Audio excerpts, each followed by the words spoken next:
ইসলামের যদি কোনো শত্রু থেকে থাকে সারা দুনিয়াতে সেটা হলো সাদপন্থী আলেমরা। নামীয় আলেম, তারা সঠিকভাবে সনদপ্রাপ্ত কোনো আলেম নয়। মাওলানা সাহাদ সাহেবকে যদি কেউ আমির না মানে সে জাহান্নামে যাবে। কোথায় যাবে? তাহলে সারা দুনিয়ার মানুষ মাওলানা সাহাদকে কিভাবে আমির মানবে? সারা দুনিয়ার মানুষ কি মাওলানা সাহাদকে আমির হিসেবে মানবে? তাহলে এই কথা ভালোভাবে বুঝে নেওয়া দরকার। তাদের যত আলোচনা এটা সমস্ত কিছু মিথ্যার বুনিয়াদের উপরে, যা বলে সব মিথ্যা। এবার প্রেস কনফারেন্সে করুক আর কাকরাইলে বসে আলোচনা করুক আর টঙ্গী ময়দানে বসে আলোচনা করুক, এগুলি সব মিথ্যা। মিথ্যার সাথে মুসলমান থাকতে পারে না। আমার আলাই না ইল্লাল বলা।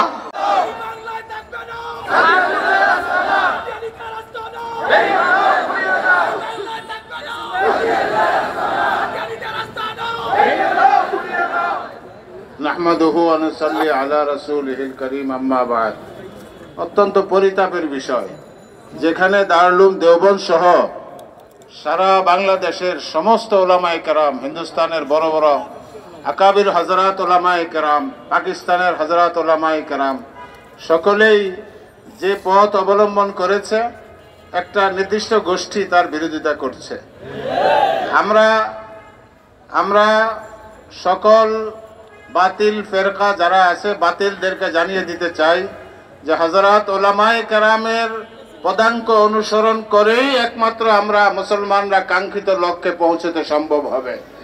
উলামায়ে কেরামকে বাদ দিয়ে যারা এই দেশে দ্বীনের কাজ করতে চায়, তারা তাদের কাজগুলি গোমরাহি ছাড়া অন্য কিছুই নয়। আমি আশা করব আল্লাহ তাআলা তাদেরকে হেদায়েত দান করবেন এবং হযরত উলামায়ে কেরামদের নেতৃত্ব তারা মেনে নেবে। আল্লাহ তাদেরকে সহি বুঝ দান করুন। কোরআন এবং সুন্নাহর মাধ্যমে রাসূলুল্লাহ সাল্লাল্লাহু আলাইহি ওয়াসাল্লাম তিনি দুনিয়াতে নাই, তিনি সর্বশেষ নবী। মুহাম্মদ রাসূলুল্লাহ সাল্লাল্লাহু আলাইহি ওয়াসাল্লামের পরে আর কোনো নবী দুনিয়াতে আসবে না। কিন্তু দ্বীন এবং ইসলাম পরিচালিত হবে ওয়ারিস আম্বিয়া, হাক্কানি উলামায়ে কেরামদের তত্ত্বাবধানে।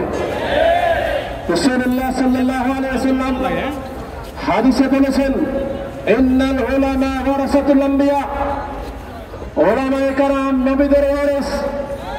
সুতরাং এই পৃথিবীতে ইসলাম কোরআন এবং হাদিসের মাধ্যমে যদি কোনো কিছু পরিচালিত হয়, অবশ্যই আলেমদের তত্ত্বাবধানে হতে হবে।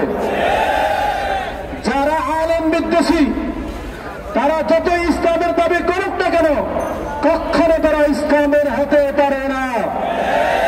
আমরা জানি দাওয়াত ও তাবলীগ একটি হক মেহনত হক কাজ। উলামায়ে কেরামদের তত্ত্বাবধানে তার সূচনা লগ্ন থেকে অদ্যাবধি পর্যন্ত চলে আসছে। কিন্তু দুঃখের সাথে বলতে হয়, এই দাওয়াত ও তাবলীগের মধ্য থেকে একটি বাতিল ফেরকা সাদিয়ানি সাতপন্থী নামে তাদের উৎপত্তি হয়েছে।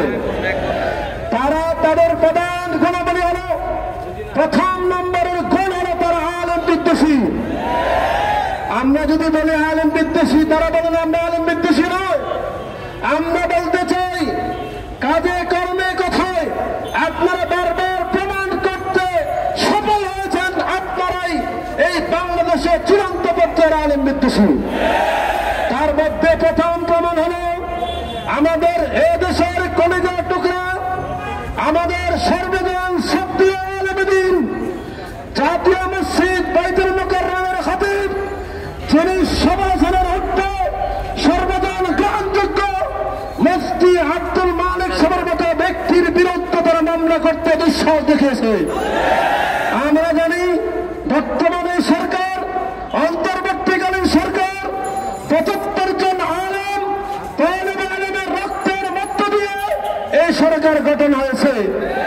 জাতীয় মসজিদ বাইতুল মুকাররমের খতিব হিসেবে সর্বজন সক্রিয় মুফতি আব্দুল মালিক সাহেবকেই তারা নির্বাচিত করেছেন।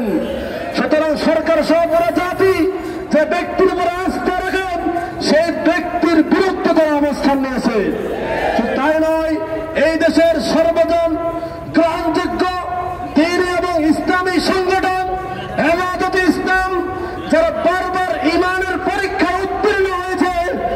হেফাজতে ইসলামের মাননীয় চেয়ারম্যান আমির হেফাজতের বিরুদ্ধে তারা মামলা করেছে। এই দেশের ওয়াজ ও মাহফিলের জগতে যিনি কিংবদন্তি আল্লামা নুরুল ইসলাম মনে করি তার বিরুদ্ধে তারা মামলা করেছে। সুতরাং এই সকল মহান ব্যক্তিদের বিরুদ্ধে মামলা করা এটাই প্রমাণ করে তারা এই দেশে চূড়ান্ত পর্যায়ের আলেম